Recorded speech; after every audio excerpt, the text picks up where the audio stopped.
9.9 lesson 3, representation of functions by power series. Yesterday we looked at lesson 2, in which we looked at objectives 1 and 2. We wrote the partial fraction decomposition of a rational function and then represented the rational function using geometric power series for each of the two partial fractions. And then we added the two geometric power series together using operations with power series, and that gave us a power series representation for the original function. Today we're going to look at objective 3, find a power series representation for a function by differentiating or integrating the power series for another function. So the function that you begin with will be a geometric power series, and then you will either differentiate it or integrate it to get a power series representation for the function that you're interested in. So let's take a look at what this might look like. So we'll take a look at 1, 2, and 3 here. First of all, this is pretty quick for number 2. What is the indefinite integral of 1 over x dx? It would be the natural log of the absolute value of x plus c. So take a look at 1 and 3, now that we've done 2.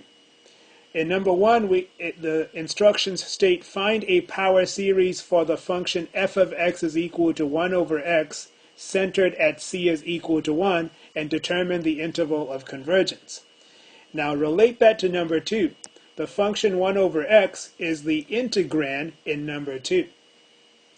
And then let's take a look at number 3. Number 3 says use the results from numbers 1 and 2 to find a power series for natural log of x centered at c is equal to 1 and determine the interval of convergence. So in number 1, what we're finding is a power series centered at 1 for the integrand in number 2. And it would be a geometric power series. And because natural log of x is the integral of 1 over x dx, and because we've found a geometric power series centered at 1 for 1 over x, we can integrate that power series, and that would give us a power series for natural log of x centered at 1. So that's the logic or the concept behind 1, 2, and 3, and how they're linked. So how would you find a power series for the function f of x is equal to 1 over x centered at c is equal to 1? You're going to use the convergence of a geometric series theorem, which states that a geometric series will converge when the absolute value of its common ratio is less than 1. What we want to do is we want to begin by taking the center of our power series into account. Because we would like the center of our power series to be at 1, we need to begin by having x minus 1. And because we're going to use a geometric power series, we have to make sure that we have that x minus 1 as a part of the common ratio.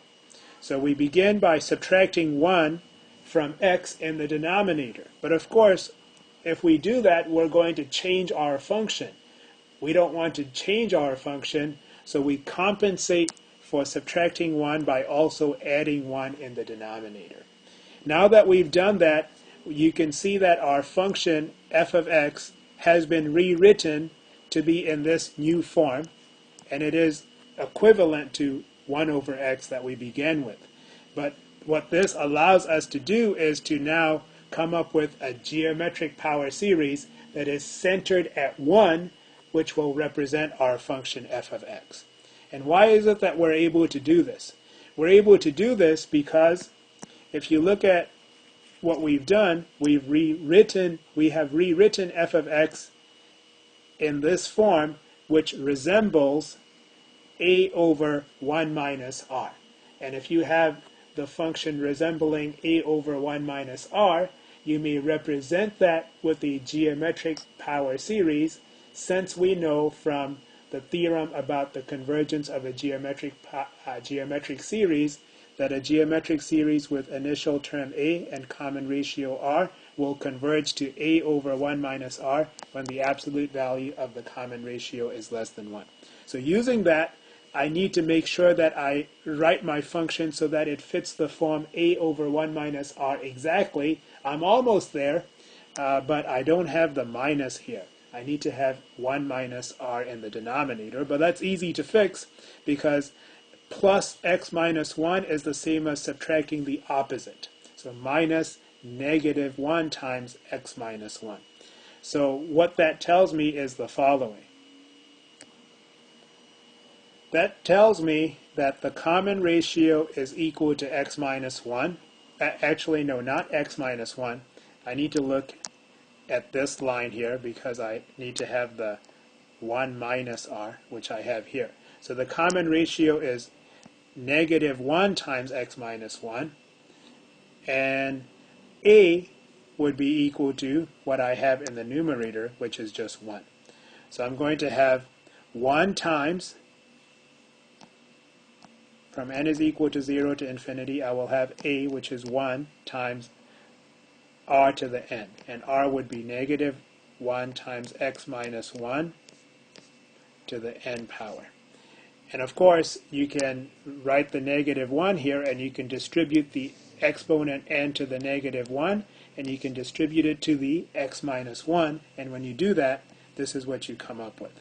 So what is the interval of convergence for this geometric power series?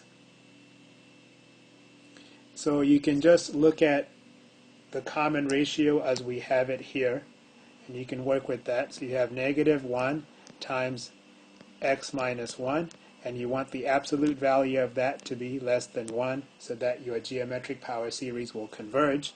So that's the absolute value of x minus 1 needs to be less than 1. If you write that as a compound inequality, this is what you will have. Add 1 to all three parts, and that tells you that the interval of convergence for this geometric power series will be from 0 to 2. In other words, this geometric power series, centered at c is equal to 1, will be an exact representation of the function f of x is equal to 1 over x on the interval from 0 to 2. So now we'll take a look at number 3 from the exercises. Use the results from 1 and 2 to find a power series for g of x is equal to natural log of x. So in number 3, we're trying to find a power series for g of x is equal to natural log of x, centered at c is equal to 1. And determine the interval of convergence. So in this section, we're learning that if you have a geometric series, a times r to the n, it will converge to the sum a over 1 minus r when the absolute value of the common ratio is less than 1. And we were using this to help us write power series for functions. There is a limitation, and the limitation is your function must be in the form a over 1 minus r, or something close enough to it so that it can be algebraically manipulated to be in the form a over 1 minus r. Unfortunately, natural log of x, we can't do anything about that to algebraically manipulate it so that it will be in the form a over 1 minus r. That's the bad news, but there is good news. Fortunately, we are able to start with the function f of x is equal to 1 over x and write a geometric power series for f of x centered at c is equal to 1, because as we just saw for the work for number 1, for that function, 1 over x, if we wanted to center our geometric power series at 1, we can use this result about the convergence of a geometric series to help us write a power series representation for it. So how does that help us to write a power series representation for g of x is equal to natural log of x? That's the objective for today's lesson. It helps us because of this relationship from number 2.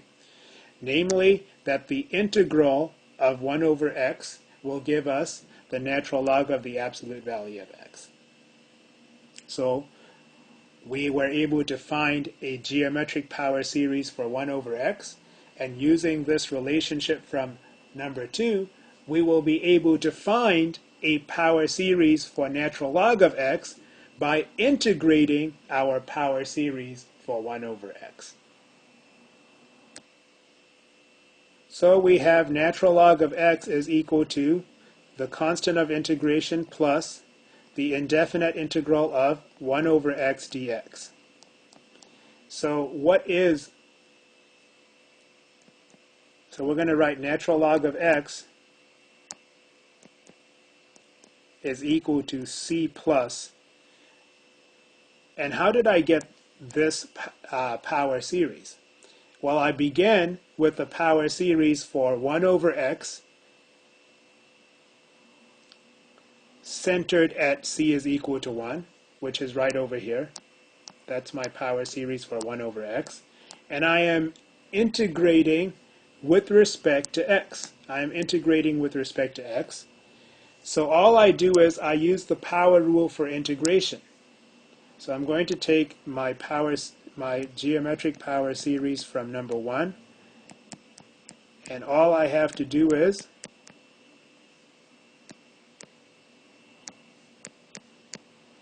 use the power rule for integration. I will add 1 to n. I will add 1 to the exponent and divide by the new exponent.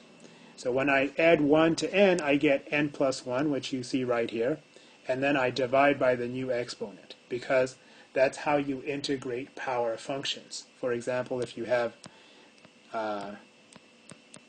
the indefinite integral of x squared dx, you would add 1 to the exponent and divide by the new exponent, and you'd get x cubed over 3 plus your constant of integration. So same idea. So we add 1 to the exponent and divide by the new exponent.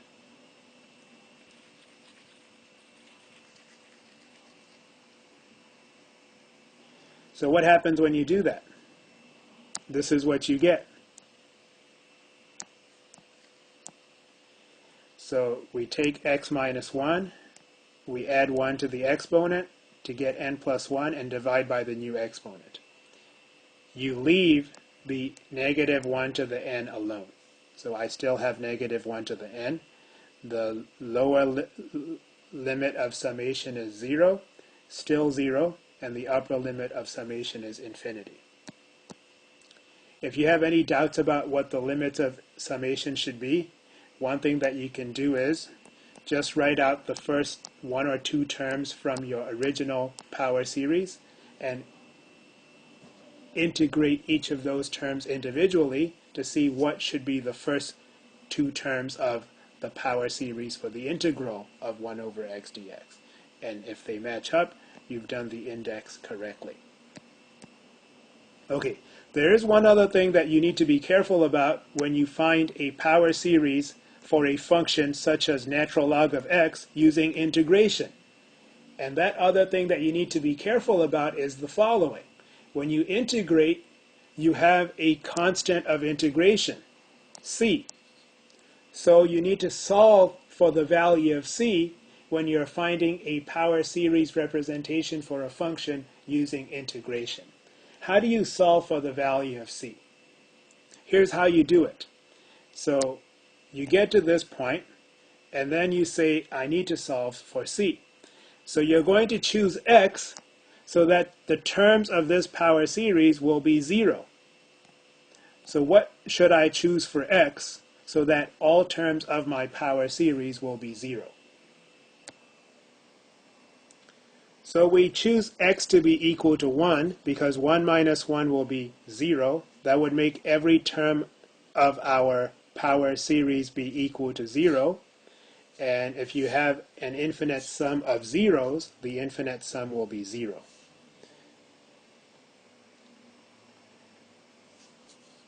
We choose x to be 1, so we would also substitute 1 for x on the other side of the equation. Natural log of 1 is 0. So we get the equation 0 is equal to c plus 0, so c is equal to 0. So you do have to solve for the constant of integration. In this particular example, the constant of integration happens to be 0. but there may be other examples or other problems that you do where the constant of integration is not 0. And if that's the case, you would have to write whatever the constant of integration is.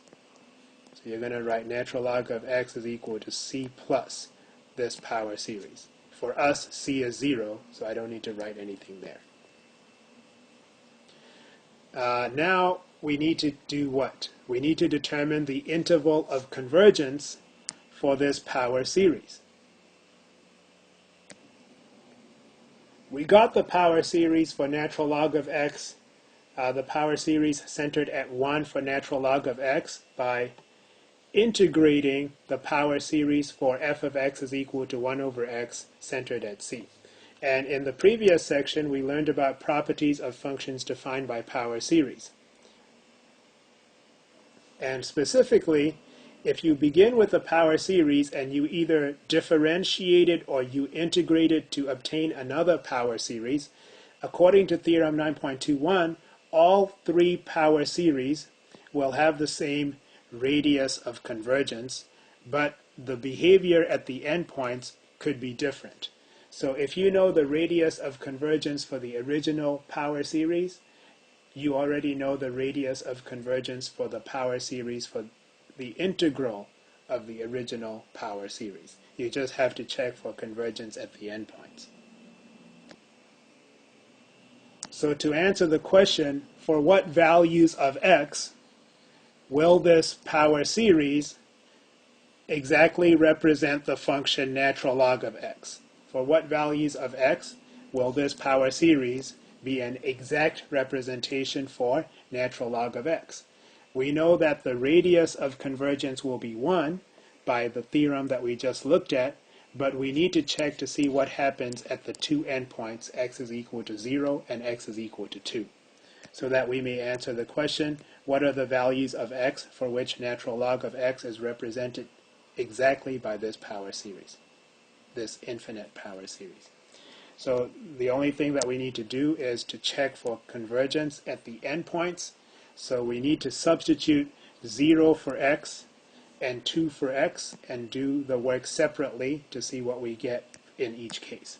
So if x is 0, then you will have 0 minus 1 is negative 1, and you'll have negative 1 to the n plus 1. And then, of course, you already had negative 1 to the n to begin with. And you have a product of two powers with the same base. So there are different ways you can deal with that. You have negative 1 to the n, and you have negative 1 to the n plus 1. So the way I dealt with it was I rewrote what I have here as follows. I rewrote that as negative 1 to the n times negative 1 to the first power. So here you have negative 1 to the n times negative 1 to the n. If you have a to the n times b to the n, you can write that as a times b to the n power. So you have a to the n times b to the n. A and b are both negative 1. So you can write that as negative 1 times negative 1, which is positive 1 to the n power. And positive 1 to the n power is, of course, just 1 for any n. So you just have negative 1 to not n, but to the first power. Negative 1 to the first power, or just negative 1. So that's basically what I did. That allows me to rewrite my power series when x is equal to 0, and I have this series. And I know this particular series diverges, and the test for determining that this one diverges would be the limit comparison test, and I would compare it to the harmonic series from n is equal to 1 to infinity of 1 over n, which is a p series with p is equal to 1, so I know that diverges, and when I do the limit comparison test, I will determine that this series diverges. So now, the interval of convergence will not include 0. So that's what I've found so far. But will it include 2? And the reason why we're having to check it is because this power series, it's not a geometric power series. We began with the geometric power series, but when we integrated it, we get a power series that's no longer geometric. So it's necessary for us to see what happens at the endpoints. So now we're going to go ahead and check what happens when x is equal to 2. So we substitute 2 for x here. So we have 2 minus 1 is 1, and you get 1 to the n plus 1, which is, of course, just 1. And then you have negative 1 to the n over n plus 1. So what you have is an alternating series when x is equal to 2. And you can do the test for the convergence of an alternating series by checking to see that the limit of 1 over n plus 1 as n goes to infinity is 0, and it would be, and that a sub n plus 1 is less than or equal to a sub n for all n. And it would be easy to show that. So I can conclude that this particular series converges by the alternating series test. So the interval of convergence for this power series, which is not geometric, would include the endpoint x is equal to 2, but would not include the endpoint x is equal to 0. So the interval of convergence for this power series is from 0 to 2, including 2 but not including 0. And for these values of x, natural log of x may be represented exactly by this power series centered at 1. So the work that we've done is a demonstration of our objective for today's lesson, which is to find a power series representation for a function by either differentiating or integrating the power series for another function. So we found a power series representation for natural log of x by recognizing that the integral of 1 over x dx will give us natural log of x. So we begin by finding a geometric power series for f of x is equal to 1 over x centered at 1 by using what we learned in day 1 and day 2 of our lesson for 9.2, especially day 1. And then we integrated that geometric power series to get this power series, which is not geometric, and we checked for convergence at the endpoints.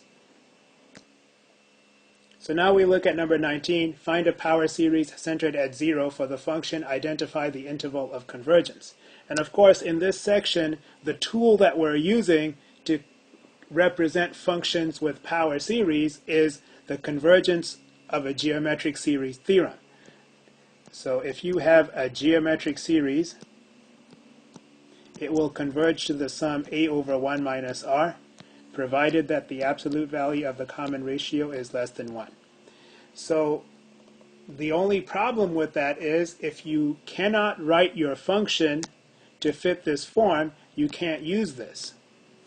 So if you have a function like natural log of x, you can't rewrite it through algebraic manipulation to fit the form a over 1 minus r.